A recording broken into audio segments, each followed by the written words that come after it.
평안하셨습니까? 10째 안식일 교과 성막의 내용 중 화요일 소제목 성막의 건축 부분을 함께 묵상합니다.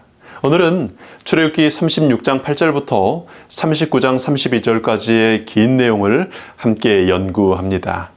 기도로 말씀 연구의 시간 시작하겠습니다. 좋으신 하나님, 저희들에게 성막을 건축하게 하신 하나님의 은혜와 지혜를 배울 수 있는 이런 귀한 기회를 주셔서 감사합니다. 성령 하나님, 저희 가운데 임하여 주시옵소서. 저희로 주님의 지혜를 깨닫게 하시고 오늘 저희도 성막 건축자들이 되는 열심을 갖게 하여 주시옵소서. 감사하신 예수님 이름으로 기도합니다.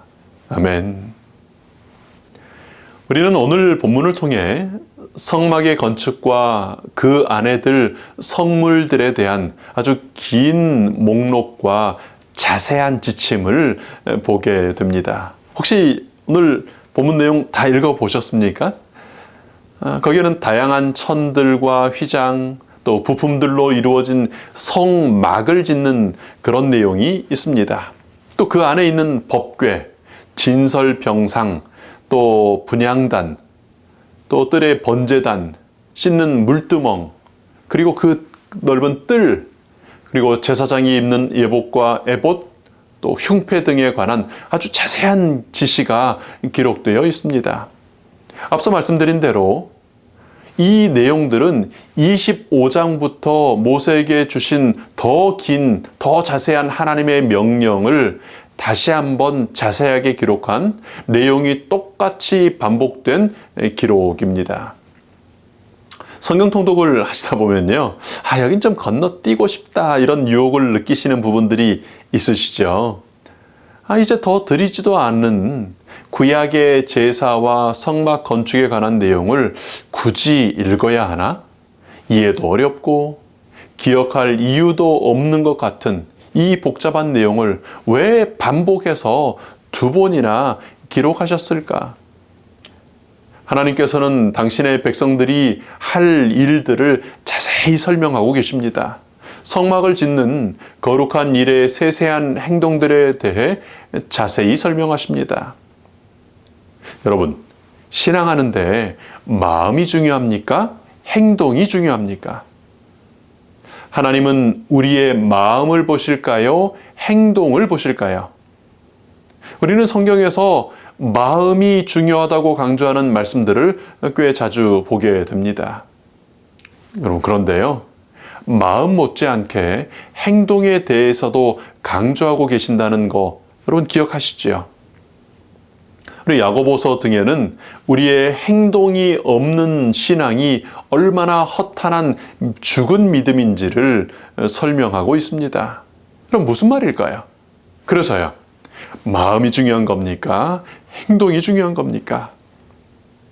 사실 이런 질문 자체는 사단이 만들어 놓은 교묘한 거짓말인 이원론, 나누어 놓는 그 거짓된 이론 때문에 생기는 잘못된 질문입니다. 질문 자체가 틀린 것입니다. 정말 마음이 있는 사람은요, 자세히 물어보게 됩니다. 여러분, 아이케아에서 가구를 사시면 거기 나무 조각들이 잔뜩 있고 볼트와 너트들, 그리고 조립 설명서 종이 몇 장이 주어집니다. 그 가구를 내가 조립해야겠다 그런 마음이 있는 사람은요, 조립 설명서를 아주 자세히 봅니다. 마음이 있으면요, 행동이 달라지는 것입니다. 근데 마음이 없는 사람은 행동하지 않습니다. 근데 반면에 역으로요, 행동을 하다 보면 마음이 생깁니다. 여러분, 혹시 부부관계가 불편한 분들이 계신가요? 어지간한 관계의 불편함은 한 주 안에 거의 해결이 됩니다. 아주 간단한 방법이 있습니다. 한번 이렇게 해보시면 좋겠습니다. 첫 번째, 매일 반드시 손을 잡고요, 하루에 한 번 이상은 안아줍니다. 두 번째는 구체적인 이유를 뭐라도 찾으셔가지고 고맙다고 적어도 하루에 3번 이상을 이야기해 줍니다. 그리고 어색하지만 씩 웃어주는 웃음을 하루에 3번씩 합니다. 스킨십 하고요, 감사를 표현하고 웃어주는 행동을 하다 보면요, 여러분 일주일, 보통은 3일 정도 지나면 마음이 달라지는 것을 느끼게 될 겁니다.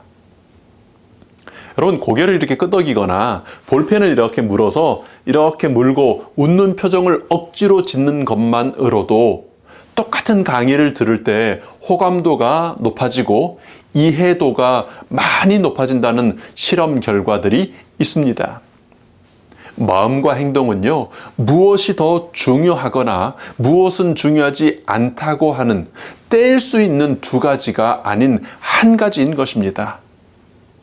하나님께서 우리 창조하신 우리의 몸 자체가 영혼인 것과 마찬가지로 말입니다.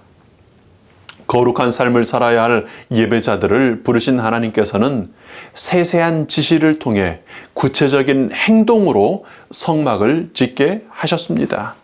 성막의 건축과 성막 제사를 통해 마음을 하나님께 드리게 되기 때문입니다. 신령과 진정으로 예배를 드리는 것은 성막을 짓는 행동으로 시작된다는 사실을 우리에게 설명하고 있는 것입니다. 매일 아침과 저녁 가족 예배를 드리는 행동, 시간을 구별하여 안식일을 지키는 행동, 선한 일을 하는 행동, 이런 하나님께서 이 시대의 성막을 짓기 위하여 우리에게 가르쳐 주시는 행동들을 아주 성심으로 하다 보면요, 거룩한 마음을 가지고 거룩한 삶을 살게 되는 것입니다. 이스라엘 백성들이 구체적인 성막의 하나하나를 잊어버리지 않았다면요, 그들은 메시아를 거부하고 심지어는 메시아를 죽이는 죄에 빠지지 않았을 것입니다. 매일 성실하게 말씀을 읽고 기도하면서 안식일을 지키고 11조와 헌물을 드리는 사람은 죄에 빠지지 않습니다. 여러분, 아직 뜨거운 신앙 경험이 없어서 고민이십니까? 산 신앙을 하지 못하는 것 같아 힘이 없으실 때가 있습니까? 행동하도록 주신 하나님의 지침들대로 삶의 성막을 건축해 보시기 바랍니다.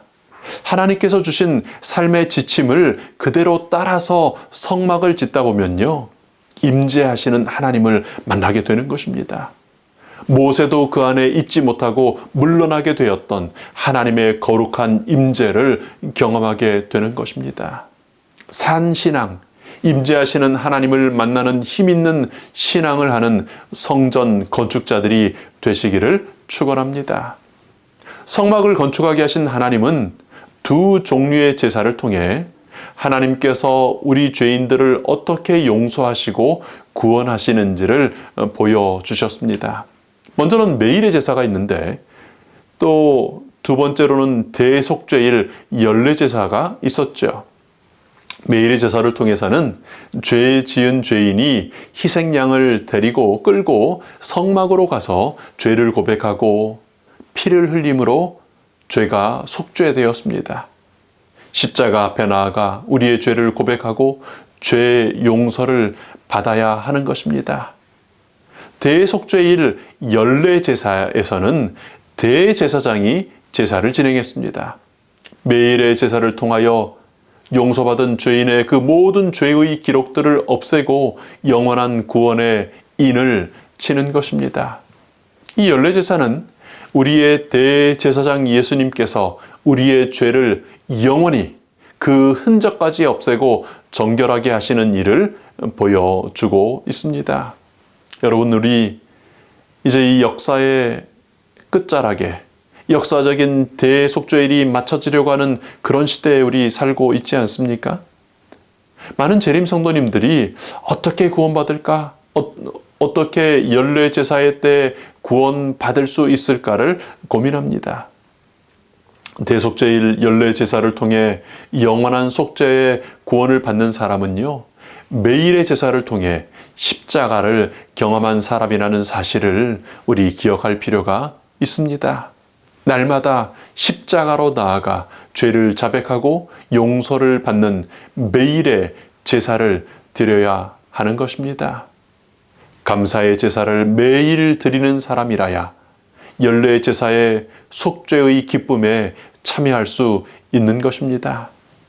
성막을 건축하게 하신 하나님의 지혜를 따라 날마다 행동하는 신앙, 성막을 짓는 행동을 통해 거룩한 마음으로 살아가는 하나님의 자녀들 되시기를 축원합니다.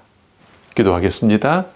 아버지 하나님, 저희들에게 행동들을 통하여 저희의 마음까지 거룩하게 하게 하시는 하나님의 지혜와 하나님의 일하시는 모습을 보게 하시니 감사합니다.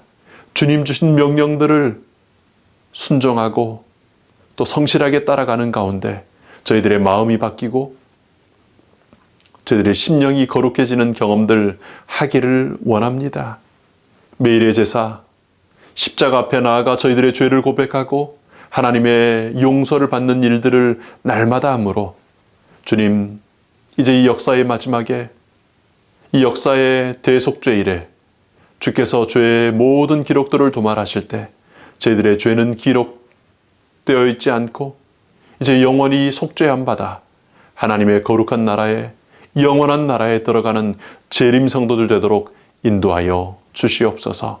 고마우신 예수님 이름으로 기도합니다. 아멘.